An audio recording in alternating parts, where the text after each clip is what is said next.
আশঙ্কা করছেন কিনা, মূলত আপনারা কি ধারণা করছেন? আসলে যে ঘটনাটা ঘটছে আসলে এটা একটা নিতান্ত নৃশংস ঘটনা। এই ঘটনা তীব্র নিন্দা জানাই এবং চাঁদপুরের পুলিশ অফিসার সহ সকলেই সার্বত্রিকভাবে চেষ্টা করছি এর মানে উদ্ঘাটন করার জন্য।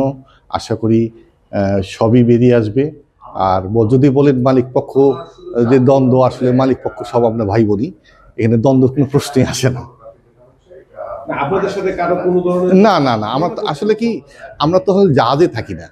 জাহাজে যদি থাকতাম তাহলে দ্বন্দ্ব হতো। আমরা থাকি উপরে, এখন নিচে যে জাহাজে থাকে তাদের সঙ্গে কোনো দ্বন্দ্ব কারো আছে কিনা সেটা তো আর আমরা বলতে পারবো না।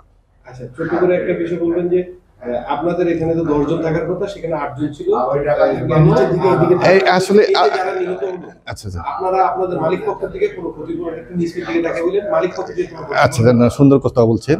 আসলে 10 জন স্টাফ থাকার কথা, ঠিকই বলছেন, 10 জন স্টাফ থাকার কথা। এই স্টাফটা নিয়োগ দেয় হলো মাস্টার সাহেব, এবং মাস্টার সাহেব তার প্রয়োজন মতো সেই স্টাফ নামায় আর এবং উঠায়। আসলে আমরা শুধু যোগাযোগ করি মাস্টার সাহেবের সঙ্গেই, আর অন্য কারোর সঙ্গে যোগাযোগ করার প্রশ্নে আসে না। এখন কোনো যদি লোক শর্ট থাকে, সেই আসলে ব্যাপারটা মাস্টারের উপরেই চলে যায় আর কি। যাই হোক, আরেকটা কথা কি বলছিলেন আপনি প্রশ্নটা? হ্যাঁ, আচ্ছা, ক্ষতিপূরণ। আমাদের একটা, আপনারা জানেন আমরা একটা আসলে সংগঠনের ব্যানারে আমরা চলি। সেই সংগঠনের সিদ্ধান্ত যেটা নিব, আমরা অবশ্যই ক্ষতিপূরণ চাইলে অবশ্যই ক্ষতিপূরণ দেব। এবং আমরা সেই কারণেই এখানেও আসছি।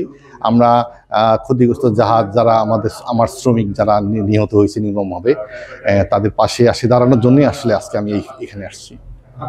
এটা কয়জনের মালিক? এটা আমরা 6 জনের মালিক। আপনার এক ফ্যামিলির সদস্য? জি, আমরা এক ফ্যামিলির সদস্য না? হ্যাঁ হ্যাঁ, আমরা এক ফ্যামিলি। আমার নাম মোহাম্মদ মাহবুব মুর্শিদ।